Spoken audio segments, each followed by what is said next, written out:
Hello शिक्षक साथियों, नमस्कार। आपके अपने YouTube channel DS Mishra official पर एक नए वीडियो में आपका पुनः हार्दिक स्वागत है। देखिए, अभी का जो वीडियो मैं लेकर के आया हूँ वह संबंधित होगा कि जो बिहार विद्यालय परीक्षा समिति बीएसईबी द्वारा जो सक्षमता परीक्षा आयोजित होनी है और सक्षमता परीक्षा का विज्ञापन जो आ चुका है और फॉर्म भरने की भी प्रक्रिया शुरू होने वाली है। तो फॉर्म भरने की जो प्रक्रिया शुरू होगी वह 1 फरवरी से शुरू होने वाली है और 15 फरवरी तक फॉर्म भरने का डेट है। तो चूँकि मात्र 15 दिन का समय आपको फॉर्म भरने के लिए मिलने वाला है, इसलिए आज का वीडियो मैं लेकर के आया हूँ और इसमें बात करने वाला हूँ कि आपको फॉर्म फिलअप करने में किन किन डॉक्यूमेंट की आवश्यकता होगी, क्या क्या डॉक्यूमेंट आपको संभाल करके अभी से ही रख लेना होगा, किस किस डॉक्यूमेंट से क्या क्या आपको अपलोड करना है, क्या क्या ब्यौरा भरना है।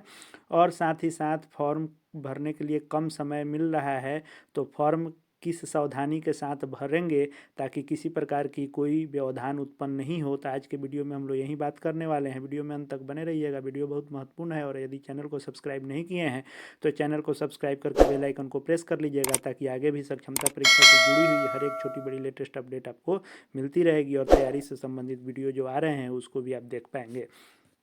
तो देखिए, जो डेट है वह 1 फरवरी से शुरू होकर 15 फरवरी तक का जो डेट रखा गया है फॉर्म भरने का। तो फॉर्म भरने के दौरान आपको क्या क्या लगेगा उसकी सूची हम लोग यहाँ से देखते हैं। सबसे पहले जो फॉर्म भरने की प्रक्रिया शुरू होगी तो इसको 3 चरणों में बांटा गया है। पहला है पंजीकरण यानी आपके फॉर्म का रजिस्ट्रेशन, दूसरा है फॉर्म भरना यानी फॉर्म सबमिट की प्रक्रिया, और तीसरा जो सबसे अंत में रखा गया है वह फी पेमेंट यानी भुगतान करने की प्रक्रिया रखी गई है।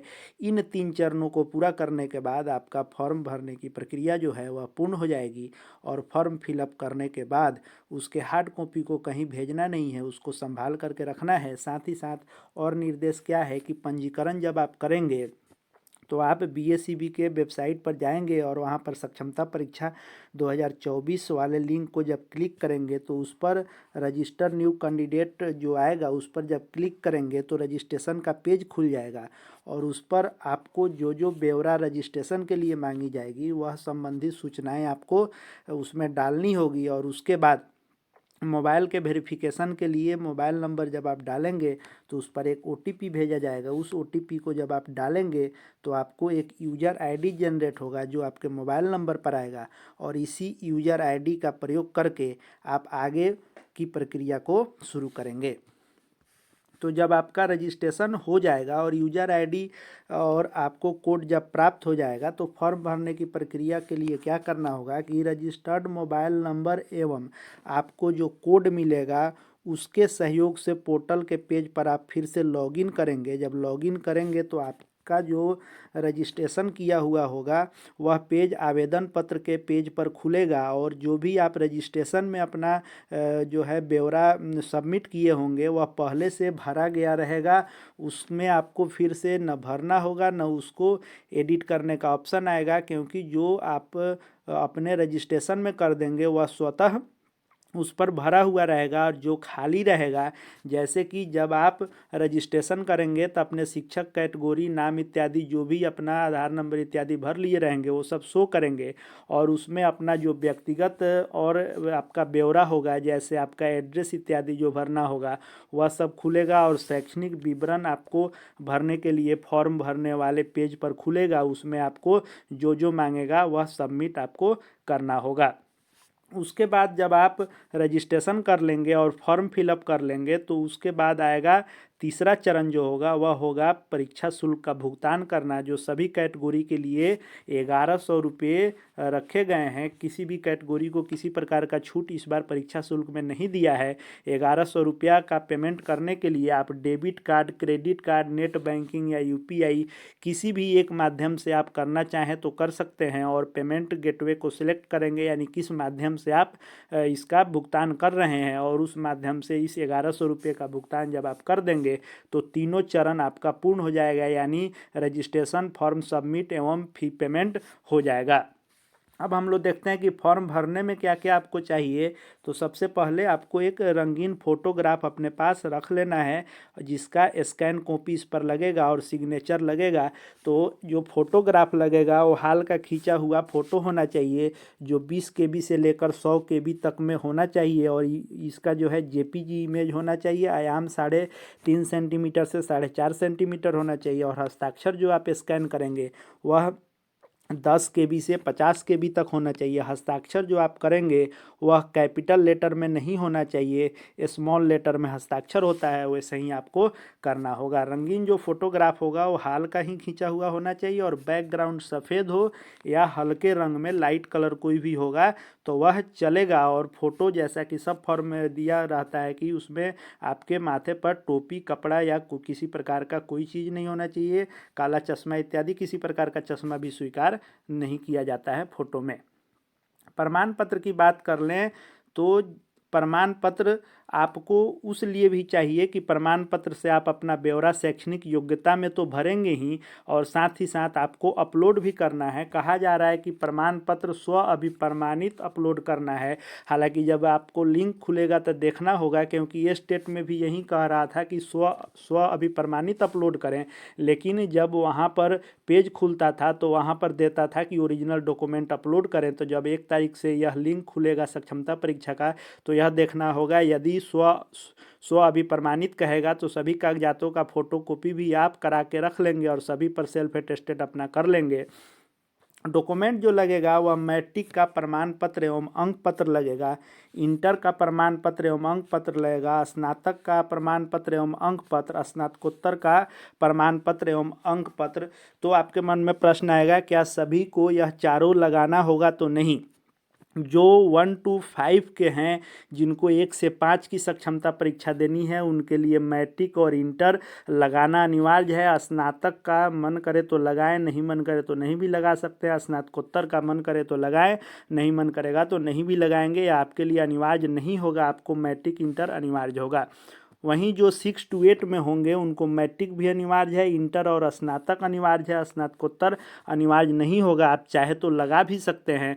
वहीं जो सक्षमता परीक्षा 9 to 10 के लिए फॉर्म भरेंगे उनको मैट्रिक, इंटर और स्नातक लगाना होगा। स्नातकोत्तर उनके लिए भी कंपल्सरी नहीं रहेगा, वे चाहें तो लगा सकते हैं यदि उनके पास यह डिग्री है तो। वहीं +2 की बात कर लें तो उनको मैट्रिक, इंटर, स्नातक और स्नातकोत्तर दोनों लगाना होगा, क्योंकि उनकी बहाली स्नातकोत्तर स्तर पर होती है।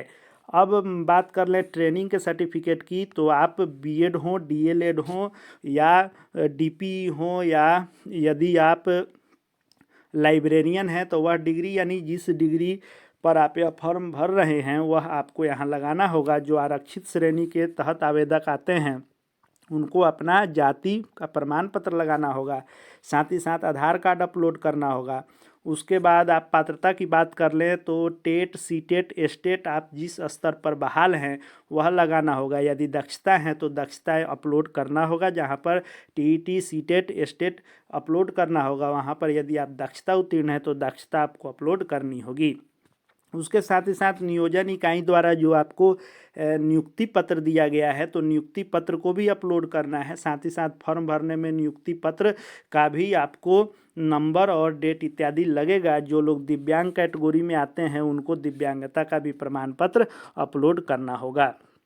उसके बाद कहा जा रहा है कि अभ्यर्थी आवेदन पत्र भरने के पूर्व व्यू बटन को क्लिक कर अपने द्वारा भरे गए ऑनलाइन परीक्षा आवेदन पत्र को रिव्यू यानी पुनः जांच कर लेंगे। यदि ऑनलाइन भरे गए आवेदन पत्र में किसी प्रकार की कोई गलती है तो उसी समय एडिट के बटन को क्लिक करके उसमें सुधार करके और तब उसको सबमिट करेंगे और आवेदन को सुरक्षित करने के लिए सेव कर लेंगे। और जब आप फाइनल सबमिट कर लेंगे उसके बाद आप क्या करेंगे कि उसका जो प्रिंट आउट होगा वो अपने पास सुरक्षित रख लेंगे, और जो आपको यूज़र आईडी और आपका जो पासवर्ड आपको प्राप्त होगा उसको आप नोट करके निश्चित रूप से मोबाइल में तो रहेगा ही, लेकिन कहीं नोट भी कर लेंगे, क्योंकि आगे आपको हर बार उसी की ज़रूरत पड़ेगी। जब आपको एडमिट कार्ड निकालना होगा, तब रिजल्ट देखना होगा, तब उसके बाद आपको सर्टिफिकेट, अपना जो रिजल्ट के बाद सक्षमता का सर्टिफिकेट आएगा उसको डाउनलोड करना होगा, तब हर बार इस यूज़र आईडी और कोड का ज़रूरत पड़ेगा, इसलिए उसको भविष्य के लिए सुरक्षित आप रख लेंगे।